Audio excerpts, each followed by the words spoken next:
Continuando então aqui com o nosso congresso, temos já também aí mais um palestrante, desta vez nosso hermano Diego González, vindo de Colômbia, da escola Escape. Diego, buenas tardes ahí en Colombia, buenas noches aquí en Portugal. Bienvenido, muchas gracias por tu aceptación aquí en Congreso. Bueno, buenas tardes a todos. Muchas gracias a Paulo y a todos por esta invitación. De vez en cuando es muy bueno encontrarse con personas tan interesantes y tan importantes como los que hacemos esto, nuestro propio gremio, para hablar sobre supervivencia, hablar de preparacionismo, hablar de todos estos temas que son tan interesantes y que nos competen. Los saludo desde Colombia, Suramérica, al norte de Suramérica. Ojalá conozcan mi país y yo también tenga la oportunidad el día de mañana de estrechar la mano de ustedes en algún evento internacional. Diego, aquí muchas gracias nuevamente. La sala es tuya, puedes iniciar tu sesión. Ok, ¿me habilitas pantalla, por favor? Sí, un segundo, te habilito ya. ¿Me confirmas, Paulo, si veo en pantalla? Sí, te confirmo. Ok, muy bien. Bueno, esta es mi escuela, mi empresa de supervivencia y trabajo de campo de Escape Colombia. Estoy haciendo supervivencia desde hace 42 años, pero con escuela ya oficialmente formado y 6 años dedicado a las actividades y cursos a nivel nacional y a nivel internacional. Actualmente trabajo para la cadena de televisión Discovery Channel. Me encuentro manejando la parte de supervivencia y entrenamiento en el detrás de cámaras de Naked and Afraid, supervivencia al desnudo, y asesorando la parte detrás de cámaras de Dual Survival o desafío por dos. Estoy haciendo tanto para Estados Unidos como para Latam, Latinoamérica y para Brasil. Especialmente con Brasil vengo trabajando estos dos formatos. Estas son las asociaciones y las empresas que me representan. Soy miembro SIWA, Survival Instruction World Association. Soy también CONFESUR, Confederación Suramericana de Supervivencia y Preparacionismo, y actualmente soy el presidente de ACOSUP, Asociación Colombiana de Supervivencia y Preparacionismo. Las demás entidades son entidades para las cuales trabajo fuera de Discovery Channel, como el Serpentario Nacional. Yo soy herpetólogo, entonces el Serpentario Nacional es, digamos, mi centro de trabajo y mi centro de investigación, y el Centro de Recuperación de Fauna de la ciudad de Santa Marta, desde donde les estoy hablando, es al norte de Colombia, en zona costera. Cuando Paulo tuvo la gentileza de convocarme a este encuentro con ustedes, al cual le agradezco muchísimo, siempre, pues, ¿de qué voy a hablar? ¿Cuál es mi fuerte? Mi fuerte siempre ha sido hablemos de supervivencia, porque es lo que me mueve desde hace muchísimos años, pero un congreso que realicé el año pasado de supervivencia y preparacionismo internacional, les dije que no iba a hablar más de supervivencia, sino que iba a canalizar la nueva supervivencia por aquello de la pandemia. Tenía que resaltar esto de la pandemia porque yo vengo preparándome desde hace muchísimos años, y muchas de las personas con las que suelo trabajar, incluido mi familia, decían que estaba loco cuando empezamos a hablar de preparacionismo y de prepararse, y que está loco, entonces que usted ya se metió en el fin del mundo azteca. Entonces el año 2012 para mí fue terrible, con mi familia y todo el mundo tomándome el pelo.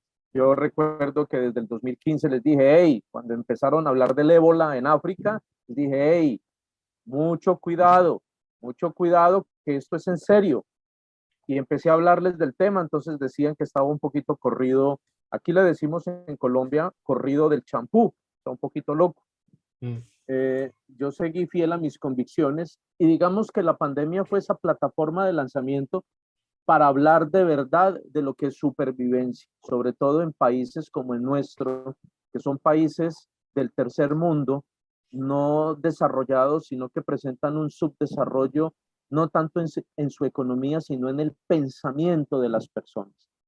Donde acá la gente cree que porque tiene una situación económica difícil, eso lo hace superviviente. Sí, en conclusión podríamos decir que sí, pero la supervivencia va muchísimo más allá, mucho más allá que tener una necesidad económica. Entonces, a mí la pandemia me dejó, claro, muchos procesos y digamos que traté de reformar un poco este tema. Próximamente, el próximo mes, les adelanto, estoy invitado al Congreso Internacional de Supervivencia que se va a hacer aquí en Colombia, en la ciudad de Medellín. Ya es un evento abierto a público y contamos con la presencia de 15 países y nuevamente me hicieron la pregunta, ¿de qué vas a hablar? Y les dije, la nueva supervivencia, porque si al mundo no le quedó claro esto de la pandemia, posteriormente vamos a tener más pandemias y no vamos a saber cómo enfrentar. La definición, este es el contenido que tengo para este tiempo, definición de supervivencia y vivencia cotidiana, la nueva supervivencia, lo que nos deja una tragedia, educación para la supervivencia, sostenibilidad, cultivos en casa y la conclusión final, perdón. ¿Qué es supervivencia y qué es la definición que todos nosotros conocemos? Sabemos que es la conservación de la vida después de una situación difícil, optimizando cualquier elemento natural o artificial encontrado en el entorno o llevado consigo. Eso es simplemente una definición etimológica del origen de unas palabras que debemos aplicar en nuestra vida. Pero adicional a eso, no tenemos supervivencia, sino que manejamos también el concepto de vivencia cotidiana. Y la vivencia es la experiencia adquirida a través de una situación, la cual a partir de ese momento entra a formar parte ya de lo cotidiano. Entonces, hacemos una comparación entre un indígena y hacemos la comparación en un joven de estrato alto, aquí en Colombia le decimos estrato 6, que no tiene necesidades económicas, un joven que le ha heredado a sus papás una fortuna y lo hace viviblemente bien. Pero también nos vemos con un campesino o con un indígena que vive sumido en la selva, que no ha tenido la oportunidad de tener una fortuna más que lo natural y aún así, a pesar de que son dos personas de diferentes estratos sociales, ambos están generando vivencia cotidiana cada cual en lo suyo. Si invertimos los papeles y a este joven de estrato 6, que tiene muchísimo dinero, por alguna situación de la vida termina en la selva, ese sí va a empezar a sobrevivir. Está saliendo de su zona de confort a generar otro sistema de vida que no es el común y que le puede llevar muchísimas situaciones complejas. En ese orden de ideas y entendiendo lo anterior, hablo de la nueva supervivencia como ese camino evidenciado por muchas personas en el mundo cuando enfrentan a nivel personal un hecho fortuito. Es cual es casi general en la sociedad de que nos obliga a replantear nuevas estrategias de vida y lo cual convierte automáticamente una situación de supervivencia en vivencia cotidiana. Volvemos a la pandemia. Entonces, inicialmente la pandemia nos ofreció una vivencia cotidiana que se convirtió para muchas personas después de la novedad de los primeros 15 días en una supervivencia.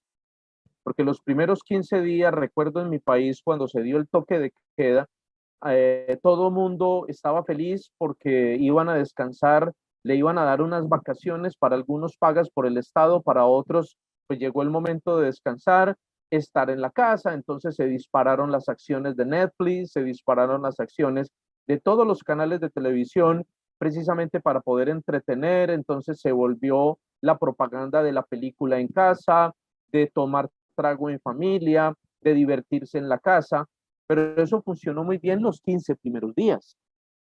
¿Qué sucedió después a los 20 días, al mes, a los 2 meses? Entonces ya el Estado, a través de sus entes de control, empezó a sentir que eso no era tan bueno. Ya usted en su casa, 1 mes, 2 meses, viendo a su familia todos los días desde que se levantan hasta que se acuestan, eso tampoco fue bueno. Cuando ya tocó sentarse frente a un computador como la maestra o el profesor del momento para enseñarle a sus hijos, todo cambió y empezaron las situaciones de violencia intrafamiliar, empezaron otras situaciones más complejas y hacían generar en las personas el desespero por salir de casa. Entonces, ¿qué nos dejó esa tragedia? ¿Qué nos deja? Dolor propio, también un dolor ajeno y mucho por aprender. Aquellas personas que no tuvieron víctimas o familiares víctimas de COVID-19, los que no tuvieron que enfrentarse a eso, quizás no lo puedan comprender tan bien como aquellas familias que enterraron a sus seres queridos producto de la pandemia o producto de la tragedia que haya sucedido. Entonces eso genera un aprendizaje muy grande para la vida. Y ese mucho aprender también debe de enseñarnos todo en materia preventiva para salvar la vida, la integridad física y la seguridad avanzando en la sociedad. Entonces, es aquí donde no podemos nosotros como preparacionistas tener excusa a futuro. Ya vivimos una pandemia, cada cual la vivió a su manera. No podemos esperar que pase lo mismo. Sabemos que puede venir otra, en 1 año, 2 años, 10 años. Sabemos que puede venir una guerra no solamente biológica, sino una guerra entre países. Estamos viendo el tema de Rusia y de Ucrania. Estamos viendo situaciones que se van a volver más complejas y donde tenemos la obligación como sociedad, primero de proteger a los nuestros y empezar a cerrar ese círculo para mantenernos siempre en la ola de la prevención. La preparación es muy importante, es fundamental, es quizás una de las cosas más importantes que nosotros como seres humanos debemos de tener presente. Y por eso estamos nosotros, por eso están ustedes, personas que saben lo que significa la preparación. Educación siempre ha sido para mí la constante, la educación para la supervivencia. Y a pesar de hablarse mucho del tema desde hace décadas, la pandemia no afirma lo que debe de saberse por toda una sociedad que va encaminada precisamente al mantenimiento de su especie. Es increíble que nosotros como especie humana seamos la especie que más daño le ha hecho a este planeta en tan solo 40 o 60 mil años de existencia de la inteligencia humana. Cuando miramos por todos los datos evolutivos de la historia y en pruebas de carbono 14, y encontramos que los dinosaurios vivieron más de 50 millones de años. Dios mío, uno dice, pudieron vivir y eran considerados unos salvajes, pero ellos obedecían a un círculo, y es que el uno se come al otro, el otro se come al otro, el otro se come al otro, y el círculo siempre se va a mantener. Nosotros llevamos entre 40, 50 o 60 mil años como sapiens, y ya prácticamente hemos destruido muchas cosas que nos dio la vida para poder tener. Eso ya lo sabemos, no vamos a entrar en discusión, eso hace parte de otro congreso. Sabemos que uno de los principales problemas del planeta se llama la superpoblación. Es una pregunta que yo siempre he puesto en muchos foros cuando hablamos de principales problemas de tu nación. ¿Cuáles son los principales problemas de Colombia? En Colombia me hablaban, el principal problema es la corrupción, ese es un problema. Otro problema, la violencia, sí, el narcotráfico, la devaluación monetaria, y vamos a estar llenos de problemas, y hablan de 10, 15, 20 problemas en cada nación, pero jamás hablaban del principal y el que desangra toda esa posibilidad, y tú lo puedes ver reflejado en ello, es la superpoblación. La superpoblación es el principal problema del planeta, porque nosotros en estos momentos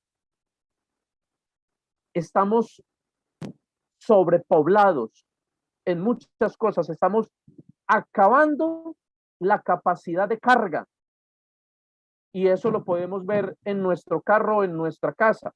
Típico paseo familiar, cuando tú sales el domingo en tu carro, llevas a tu esposa, a tus 2 hijos en la parte de atrás y deciden invitar, vamos y llevamos al primo. Llega uno a la casa del primo y entonces se sube el primo, el carro ya llevaba 4, ahora lleva 5, pero vamos a llevar ahorita a la tía, ahí cabe. Entonces meten a la tía y la tía se trae al novio y el novio se trae a la hermanita, entonces ya van 8 en el carro. Y así sucesivamente. En mi país es muy común ver el paseo de familia, el carro saturado de personas, porque el decir es, todos caben ahí. Si en nuestra sociedad y a nuestro carro, que es de 4 personas, le echamos 5, el carro va a sufrir. Y lo mismo hacemos en la casa. Entonces llegaron las vacaciones, quédate en mi casa. ¿Y se va a quedar en la casa? Sí, en mi casa, para mi esposa, mis 2 hijos, y de vez en cuando nosotros le damos la mano al hermano, al cuñado, llegan 10, 15, 20 personas y empezamos ya a saturar la capacidad de carga. Y no es solamente, entonces si montamos el ejemplo de la casa y del carro con una saturación de personas, también lo mismo estamos haciendo con nuestras ciudades, estamos haciendo con el planeta. Las ciudades están pasando, la ciudad donde yo vivo, hace 10 años tenía 390,000 habitantes. Hoy día tenemos, hoy, 10 años después, 466,000 habitantes. En 10 años ha subido una cantidad impresionante. Y vamos a mirar el problema, y es que tenemos cerca aquí a nuestros hermanos venezolanos. Digo hermanos porque en realidad son nuestros hermanos, pero debido al problema que tienen en su país, la mejor manera para ellos sobrevivir es cruzar la frontera e instalarse en esta ciudad, instalarse en el país, y se están instalando por toda Latinoamérica. Ellos hacen lo que un sobreviviente cualquiera haría, y es buscar mejores oportunidades, pero se está saturando todo. El trabajo se satura y está desmejorándose la calidad de vida de las personas. Entonces, ¿cómo nos tenemos que preparar? La sociedad nos tiene que enseñar un proceso educativo, precisamente porque no es solamente la pandemia, son muchas cosas de factor social, y va a seguir creciendo la población. El planeta habla en estos momentos de 9,000 millones de habitantes al año 2022. Pregúntese usted cuánto existirá para el año 2030. Y si de verdad el planeta está en capacidad de aguantar toda esta carga. Y a eso nos vamos. Si hay muchas personas, entonces tenemos que alimentar muchas personas. La sociedad va a crecer en el tema comercial y en la industria. Y a las personas se les está olvidando a sobrevivir de verdad en su casa. Pues yo le puedo decir a usted, usted tiene un apartamento, usted tiene su departamento muy bonito, muy cómodo, pero si se acaba el alimento, si se acaba la tienda que da ese alimento, el supermercado donde usted hace la compra,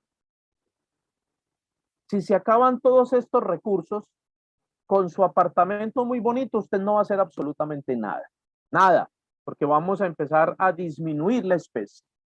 Les he dicho en muchos foros, hace poco en uno muy especial que tuve, donde asistió gente que tiene muchísimo dinero, mucho poder adquisitivo, y le dije, venga, hagamos el ejercicio.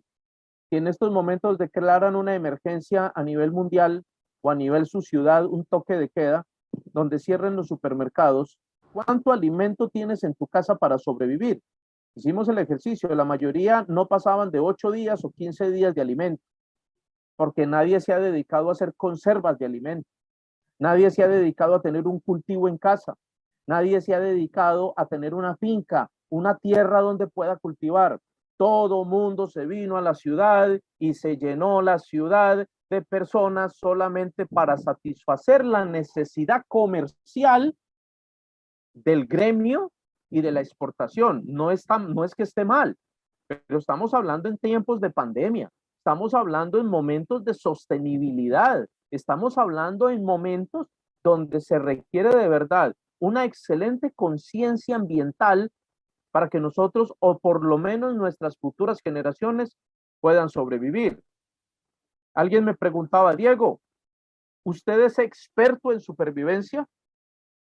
Yo les dije, no, yo soy experto en el patio de mi casa. O sea, yo soy experto en lo mío, en lo que yo conozco. Yo soy experto en el patio de mi casa y de pronto en el patio del vecino, pero si tú me mandas para un patio de otra ciudad, ya no soy experto. Y si me voy al contenido del diccionario de la Real Academia de la Lengua, experto es aquella persona que tiene habilidades o conocimientos. No dice habilidades y conocimientos, sino habilidades o conocimientos. O sea, se puede llamar experto con cualquiera de las dos. Entonces, a mis 55 años, yo les dije, yo soy experto, pero en conocimientos. Las habilidades ya no las tengo, porque tengo 55 años. Ya no soy la misma persona de hace 30 años. Hace 30 años yo, Diego González, hacía 60 flexiones de pecho en un minuto, una por segundo.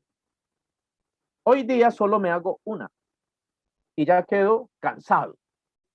Entonces la capacidad física ha diezmado, ya no tengo las habilidades. Me pasan el programa en Discovery, yo trabajo con ellos y tengo que hacer muchas cosas, pero yo ya tengo un equipo de trabajo que me ayuda a hacer una cosa, a hacer la otra, porque yo ya no estoy para agacharme mucho, tengo que caminar en la selva muchas distancias, entonces tengo unas limitantes. Me quedé con el conocimiento, pero he perdido las habilidades. Y eso hace que tenga que pensar en que en 5 años me voy a jubilar, 5 años estoy esperando jubilarme para poder dedicarme de lleno a realizar la sostenibilidad, no solamente de mi vida, sino de lo que quede de mi familia y poder enseñarle a mis hijos y a las futuras generaciones que tienen que aprender a sobrevivir y se tienen que preparar porque más adelante otra pandemia o una guerra o lo que suceda va a ser mucho más difícil de sobrellevar y quizás pueda llevar a la extinción de la humanidad, por lo menos de lo que nosotros conocemos. La Tierra va a sobrevivir, porque la Tierra no se va a acabar, o sea, el mundo no se va a acabar. Hemos demostrado, o la Tierra como tal ha demostrado, la sobrevivencia a 5 extinciones. Nosotros somos unos inquilinos ahora. Si se acaba la especie humana, la Tierra va a seguir girando alrededor del Sol. ¿Quién sabe con qué habitantes vaya a ser? Ahora, cuando hablo de educación, hablo de prepararse. Y aquí me hago una pregunta. Esta pregunta se la hice a la presidencia de la República de mi país el año pasado que tuvimos unas reuniones muy complejas con la presidencia tratando de arreglar muchas cosas relacionadas con esto y llegamos a muchas conclusiones. Y una de las preguntas que le hice al delegado de la presidencia fue, venga, ¿usted cuál creería usted que es la mejor profesión o cuáles serían la profesión para atender un colapso de la sociedad? Colombia es un país que hace muchas campañas de educación. Me parece muy bien que lo haga. Eso está perfectamente bien. Colombia tiene 168 claustros de educación superior. Excelente. Muy bien. Aquí hay universidades y le ofrecen estudio a todo el mundo. Muy bien. Excelente. Pero venga, ¿qué va a estudiar? La carrera le va a servir para el nuevo mundo, lo que se viene. Y las universidades, yo soy académico, porque yo tengo 2 carreras, yo soy psicólogo y soy herpetólogo, tengo 2 especializaciones, me gusta la academia, me gusta estudiar, pero el enfoque que se le está dando al tema académico en Colombia, sobre todo en Latinoamérica, no es tan contundente, porque me he dado cuenta cuando salgo del país que yo como psicólogo me voy para los Estados Unidos y como psicólogo no valgo de nada, no sirvo, porque tengo que volver a estudiar o a homologar para poder quedar en cada país. Ahí es donde empezamos a mirar los problemas que tiene la educación. Y donde nos damos cuenta, hace poco un familiar me dijo, hey, Diego, que ayúdame con mi hijo, estoy en ese tema que no sabemos qué estudiar. Y yo le dije, mire, ¿sabe qué? Internet tiene muchas carreras gratis para que se documente, para que lea, para que estudie. No, pero es que yo necesito mandarlo a la universidad. Yo le dije, ¿para qué? Dígame, ¿para qué necesita? Porque usted, como mi primo, quiere en los cócteles decir, es que mi hijo está estudiando medicina, o para que cuando se gradúe cuelgue el cartón en la pared. El gran problema de nuestros países es que tú estudias una carrera y cuando sales a trabajar tienes que desempeñarte en otra cosa porque no hay cama para tanta gente. Colombia tiene el 70% de pymes, que son pequeñas y medianas empresas, pequeñas. Y esas pequeñas y medianas empresas no necesitan tanto médico, tanto psicólogo, tanto abogado, tanto arquitecto, tanto ingeniero. Porque las pymes son personas como yo, como muchos, que tenemos 3 o 4 colaboradores en prestación de servicios, pero que no puedo tener profesiones específicas. Las profesiones específicas son para 100 empresas solamente en este país, que son las más grandes. Pero las 100 empresas deben de tener 100 ingenieros, 100 abogados, 100 arquitectos. Y aquí cada 6 meses están saliendo entre 5,000 y 10,000 profesionales. Entonces, miramos qué le están enseñando a estas personas. Mi sobrino es arquitecto y está en Estados Unidos trabajando en un restaurante. Mi hermano es abogado y está en Estados Unidos trabajando en el mismo restaurante. Y así sucesivamente hay 50,000 ejemplos de cómo se está perdiendo el tiempo por la burocracia administrativa y académica. Eso nos ha hecho en estos momentos replantear y hablar del verdadero futuro del país y del futuro del universo, del planeta. Y empezamos a mirar con la pandemia. Hey, ¿cuáles serían los profesionales que nos van a servir a nosotros cuando el mundo colapse? Los primeros, pues los profesionales de la salud. Indiscutiblemente, nada que hacer. Necesitamos al médico, necesitamos al enfermero, necesitamos al socorrista, porque el ser humano colapsa primero. Y si es un ser humano que no está acostumbrado a un ritmo de vida pesado, va a colapsar muchísimo más rápido. Entonces, indiscutiblemente necesitamos al profesional de la salud. Segundo, necesitamos a los químicos, porque para el caso de la pandemia y para el caso de las guerras que en estos momentos se fraguan en el universo, que todo es guerra de bacteria, guerra química, necesitamos quien pueda desarrollar las vacunas y los medicamentos. Y el tercero más importante, la cadena de suministros. El que cultiva el alimento que nos vamos a comer con todas las personas que interactúan en ese proceso. Si usted lo mira desde cualquier punto de vista para poder iniciar una sociedad, esas 3 cosas las necesitamos. Claro, después viene el ingeniero de sistemas. Nos sucedió la pandemia. Todo el mundo llamaba a un ingeniero de sistemas para que arreglara el computador, porque el computador se convirtió en nuestra herramienta de trabajo más importante. Y después apareció el psicólogo. Lo digo porque me llamaron para que solucionara problemas, para que hiciera una cartilla de supervivencia psicológica, para ayudar por una línea, la 9, yo no sé qué, para atender las llamadas, porque la gente se estaba suicidando. Crecen los pies, crece en la cabeza. Cada situación va generando un orden lógico en ese proceso evolutivo. Ahora, etcétera, etcétera, etcétera, etcétera. A medida que la sociedad se construye, también se construyen sus necesidades. Y cada uno de ustedes como preparacionista, como superviviente, como bushcrafting, como persona interesada en el medio natural o en la convivencia, debe de pensar qué se necesitaría en su sociedad. Esto yo lo estoy hablando por mi país, que es lo que conozco y donde puedo tener los argumentos. También lo puedo hablar por Latinoamérica porque pues, hago cursos y viajo por toda Latinoamérica, entonces puedo conocer un poco de la sociedad. Pero los que están en Europa lo tienen que pensar. ¿Cuáles son las profesiones más importantes para ustedes? Desafortunadamente hoy lo que más me preocupa es ver a nuestros hijos y a las futuras generaciones muy poco interesados en este tipo de carreras, porque ahorita todo mundo quiere ser influencer, todo quieren ser youtuber.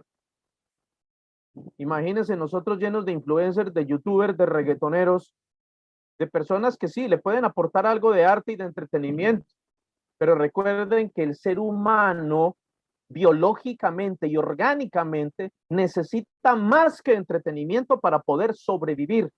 Y eso se llama los elementos, el aire que respiramos, la tierra que nos da los cultivos, por supuesto el agua y el fuego para poder calentar el alimento. Es importantísimo que las sociedades piensen en eso. Acá estamos trabajando en Colombia con varias instituciones, con la presidencia de la República después de pandemia sobre todo, porque estamos tratando de reconstruir muchos aspectos que no son importantes a la hora de una clase. Entonces nos dimos cuenta que a muchos nos educaron en escuelas, en colegios, en universidades con asignaturas de relleno. Quiero que me comprendan, es una palabra muy colombiana cuando hablamos relleno. Relleno es que si tú vas a hacer una carrera, ingeniería ambiental, y el primer semestre tiene 7 asignaturas, generalmente vas a mirar y hay 4 o 5 asignaturas que son importantes. Las otras 2 es el rector y el decano pensando, ¿qué le metemos? ¿Qué le metemos? Metámosle maternidad de gallinas y le meten maternidad de gallinas a la carrera, como por citar algún ejemplo estúpido.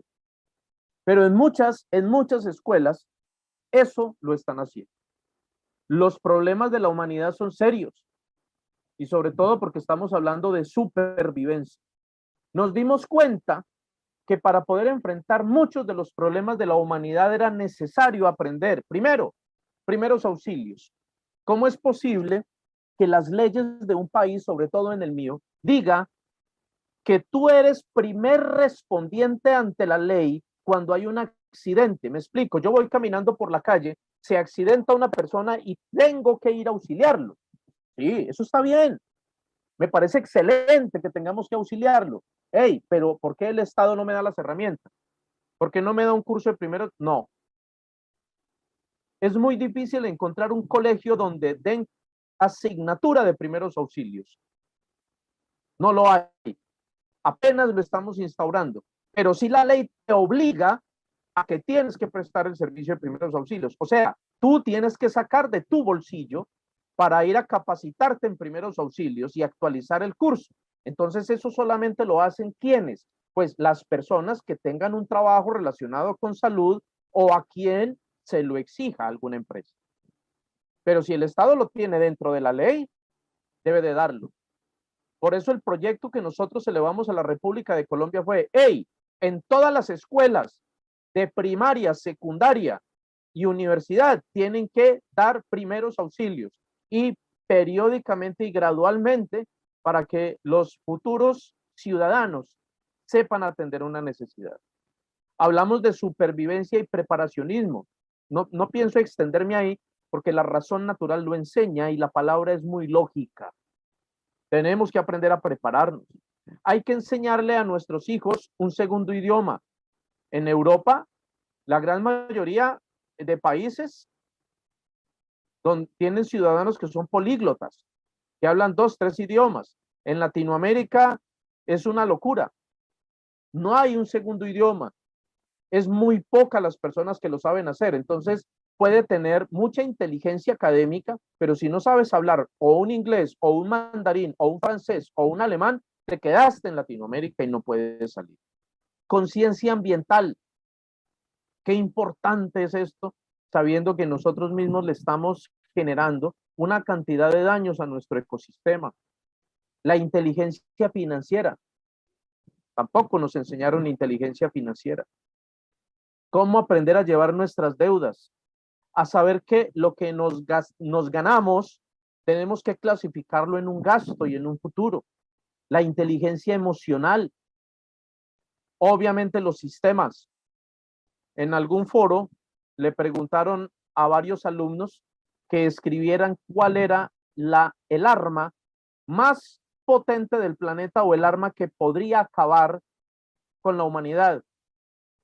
Muchos describieron el misil tierra yo no sé qué, el misil yo no sé qué, el Bangalore, el Pershing 2, bla, y por allá un alumno escribió, el arma más poderosa del planeta es la tecla Enter del computador. Si nos vamos a la lógica, esa es. Creatividad. Yo tengo 2 profesiones académicas con 2 especializaciones y me la paso fabricando mis propios cuchillos. Yo fabrico mis cuchillos. Para mí es una terapia. Este lo tengo en proceso de construcción. Estos unos que terminé ayer. Me gusta mucho hacer pucos. Me encantan los pucos, pero lo hago como una terapia. Vendo algunos. Este tiene una serpiente por dentro que me lo encargaron así, pero es mi terapia. La manualidad no se puede perder, porque si ustedes miran dentro del preparacionismo, la manualidad es el 50 y 60% casi de todos los procesos de supervivencia y de preparación. Emprendimiento, crear una marca personal, la oratoria, nutrición, convivencia, valores, disciplina, entre otros. Es como una escala más o menos del proyecto que nosotros estamos trabajando de educación en este país en muchas partes, con base de lo sucedido en la pandemia. Todo eso debe de llevarnos a esa palabra, sostenibilidad. Tenemos que enseñarle a nuestras futuras generaciones a ser sostenibles. Por tal razón, la supervivencia debe de enfocarse en el aprendizaje olvidado de nuestro sistema social y que favorezca al ser humano, que pueda hacer su vida individual y familiar con un modelo sostenible y convertir la supervivencia en vivencia diaria. Es tan importante eso, señores. Me preocupa que se están perdiendo los oficios ancestrales. Me preocupa que llegué a una escuela, le pregunté a un alumno, ¿cuál es la música típica colombiana? Y me dijo el reggaetón. No tengo nada contra el reggaetón, pero que un alumno me diga que el reggaetón es la música típica colombiana, por favor. La música típica colombiana puede ser la cumbia, el joropo, el pasillo, poco se escucha, pero desde el punto de vista musical estamos perdiendo ancestralidad.